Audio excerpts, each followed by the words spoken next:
బంగారం మాఫియా చాలా serious effect పెడుతుంది. అకస్మాత్తుగా రేట్లు పెంచేశారు.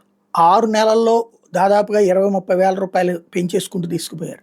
దీన్ని చూపించి ఇంకా కొనండి, కొనండి, కొనండి అని చెప్పి ఇక కొనకపోతే మీరు కొనలేరు అన్నటువంటి కోణాన్ని చెప్పుకొచ్చేటటువంటి ప్రయత్నం చేస్తున్నారు. యాక్చువల్‌గా దీని వెనకాల ఒకటి డాలర్ విలువ పతనం ఉంది. రెండవది వచ్చేటప్పటికి అంతర్జాతీయ పరిణామాలు కూడా డాలర్‌ని పక్కన పెట్టేసి బంగారం రిజర్వ్స్‌ని పెట్టుకుంటుండటం కూడా కారణమవుతుంది.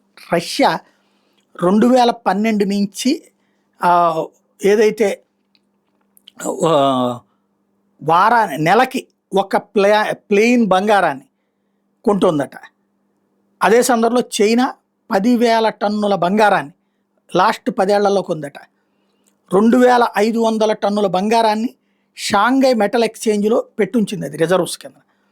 అట్లాగే అమెరికా కూడా ఈ బంగారానికి సంబంధించి సీరియస్గా కాన్సన్ట్రేట్ చేస్తున్నటువంటిదే. అమెరికాని దెబ్బకొట్టడానికి చైనా చేస్తుంటే అమెరికా ఇప్పుడు గోల్డ్కి సంబంధించి తిప్పలబడుతున్నటువంటి పరిస్థితుంది. అలాగే వెండికి సంబంధించినటువంటి డిమాండ్ సౌదీ అరేబియా కొంటున్నటువంటి పరిస్థితి ఉంది.